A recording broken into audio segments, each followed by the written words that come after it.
So, all of this is going to fall on Aaron Rodgers, right? The offense, specifically the passing game, how things go related to DK Metcalf's arrival, Arthur Smith as a coordinator, even the running game to an extent. Everything is going to fall on Rodgers, right? We'll see about that. Morning to you. Good Friday morning. I'm Dejan Kovacevic of DK Pittsburgh Sports. This is Daily Shot of Steelers. It comes your way bright and early every weekday. If you're into hockey and or baseball, I also offer daily shots of Penguins and Pirates in the same place that you found this. Rodgers and the Steelers officially signed a contract late last night, though word had obviously emanated from the Rodgers side that he was intending to sign with the Steelers earlier in the day. That actually did get done, pending the obligatory physical, which is expected to occur today over on the south side. The deal is for 1 year. Nobody anywhere has the financial terms yet. And as far as the news element to all of that, that's basically it. He's expected to be a full participant in the mandatory mini camp that begins next Tuesday. I had mentioned to you in an episode earlier this week that this really needed to get done before that for a bunch of reasons, and it did get done. So there it is. He gets the spotlight, not without cause. He gets the burden, if you want to call it that, of being the very, very clear leader of this offense the moment he shows up. And he's going to be the guy upon whom everyone is either going to credit or blame for how the 2025 NFL season goes in Pittsburgh. Or is he? I just don't think he is. I really don't. And this is a point I feel comfortable making in a preemptive way. And there are a couple of reasons for that. One is that this is not the New York/New Jersey market. When Rodgers arrived to the Jets, it was accompanied by all kinds of fanfare and really, if you think about it, rightful fuss. He still hadn't turned 40. He was still closer to his Green Bay glory days than he is now. And really, more than anything, if you're familiar with that market, they soak this stuff up. They believe it is their God-given right to have every star talent in every sport spend time with one or all of their teams. So they expected instant greatness, not just from him, but from their god-awful football team.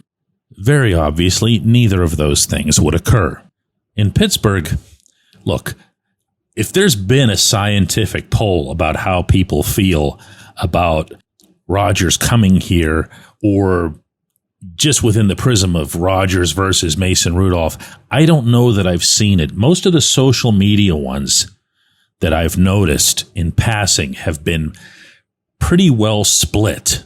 You know, there can be a 55-45 or a 52-48 or something. And whoever prevails doesn't surprise you because you see it go both ways. Well, no matter how you interpret that, it's not overwhelming excitement, okay? You might be excited. Someone else might be the opposite of excited. But to pull it all together, yeah, no.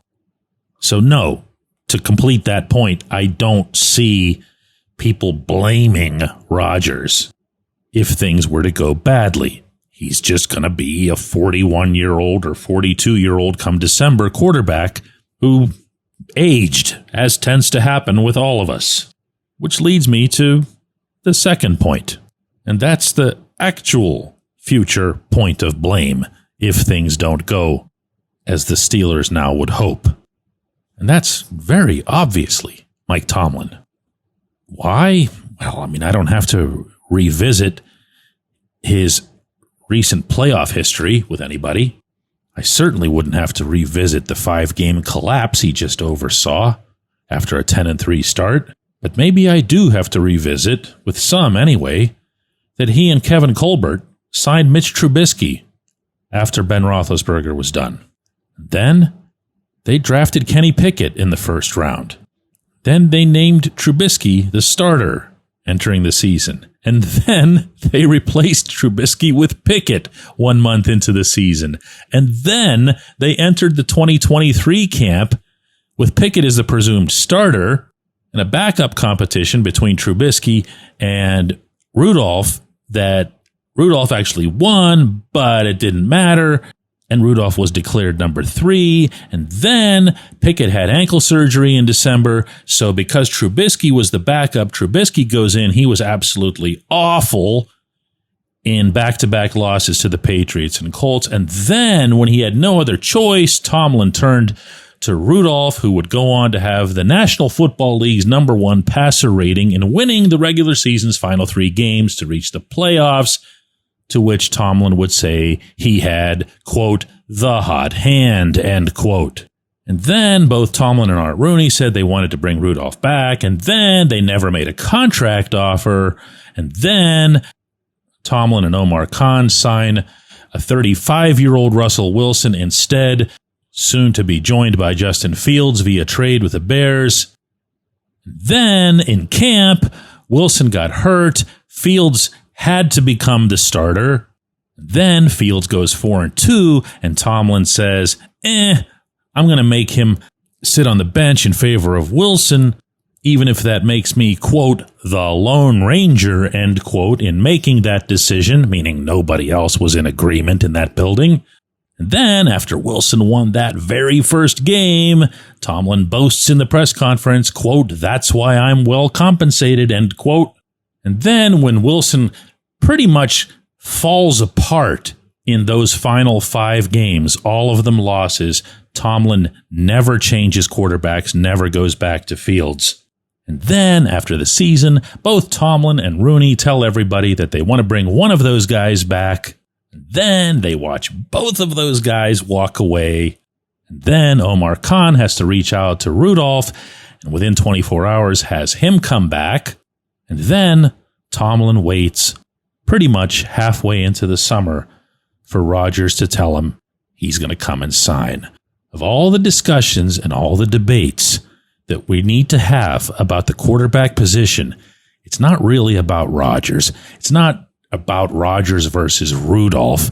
I don't think much at all. It's about the guy making the call. The next correct call that Tomlin makes about his football team's most important position since the retirement of Ben Roethlisberger will be the first. He hasn't bungled this part of the job as much as he has butchered it. Why is that? Because, as those inside the organization and those formerly in the organization will attest, pretty much universally, he has no idea what he's doing with that position. He didn't have to know what he was doing at that position for the better part of a couple decades. I don't like when people say Tomlin won a Super Bowl with Bill Cowher's players. That's not fair to the man. It genuinely isn't.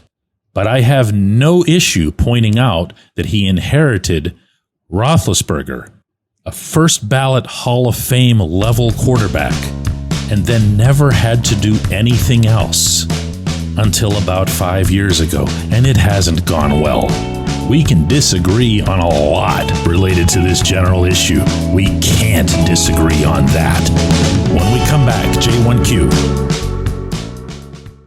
Luxembourg, Garbett, Kelly & George is a personal injury law firm in Western Pennsylvania that represents injured people in automobile accidents, workers' compensation cases, and medical malpractice claims. The attorneys at Luxembourg, Garbett, Kelly & George pride themselves in doing what they say they're going to do. It's important to them that when they make you a promise, they keep that promise. And this law firm has been keeping promises for over 80 years. Luxembourg, Garbett, Kelly & George has been AV rated. That's the highest rating a law firm can receive for legal ability and ethics. And the lawyers at the firm have been designated super lawyers, that's a real thing, for over 15 years. Rare combination there. Luxembourg, Garbett, Kelly & George has offices in Cranberry, Newcastle, Beaver Falls, Butler, and Elwood City. Learn more about them at lgkg.com or by calling 888-842-5454. Again, that's 888-842-5454.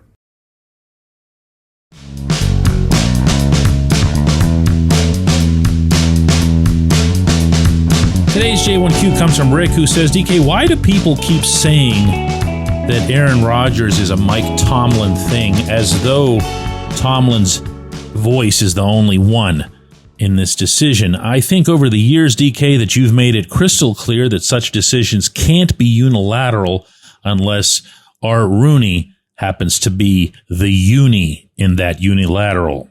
What I've described, who knows how many times, Rick, as it relates to the Steelers hierarchy, including once earlier this week in an episode, is that the Steelers management methodology is get everybody in the room, talk about it, really talk about it, say what you're thinking, don't feel like you have to just silently nod along, let's hear it.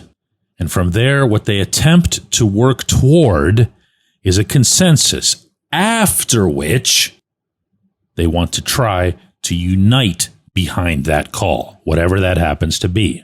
Now, as I emphasized earlier this week, I don't have the place bugged. I'm not a fly on the wall. Wish I was on both counts. Imagine the exclusives. As it is, you obviously, as a reporter, have to rely on what it is that you're told by people in that room, or sometimes, extraordinary cases, on the record from the head coach himself.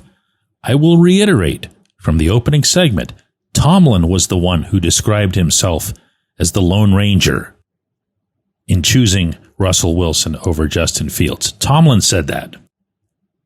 And to further repeat, Tomlin was also the one who crowed about the level of compensation he gets after it had appeared to everybody that he had made the correct call and everybody else who was resisting him was incorrect. Now, as it relates just to Rodgers, Rick, I'm going to share with you that the conversations that I've had with people in that building since the Rodgers thing became a known, very much out there storyline gave off, this is to me now, just to me, and I'm not pretending to be someone who could know this definitively, another of those Tomlin things, to borrow from your own term there. So it's not just, you said, why do people keep saying, I'm one of those people. I've been saying that. I continue to say that. I expect to not be proven wrong on this one, by the way. And if you're looking for a third thing to throw into that pile, Rodgers himself has confirmed more than once in recent months that the only person with the Steelers with whom he had contact, unless you want to count that fun little passing session that he had with DK Metcalf, was Tomlin. Not the owner, not the GM, who would usually be in touch with somebody as it relates to free agency, not the assistant GM, not anything like that. It was with Tomlin. It was between Rodgers and Tomlin. So that, I hope, in as detailed a way as possible, I'm answering why I'm saying that it's been a Tomlin thing. If others are saying that, as you suggest, you'd have to ask them why they're doing it. I'm explaining why I did. I appreciate the question. I appreciate everybody listening to Daily Shot of Steelers. We'll be back with another one of these on Monday, and we will have today a live double shot of Steelers. That's our every weekday video that airs both on our YouTube channel and, of course, on our own app and website, DK Pittsburgh Sports. Hope to see you there. If not, have a wonderful weekend.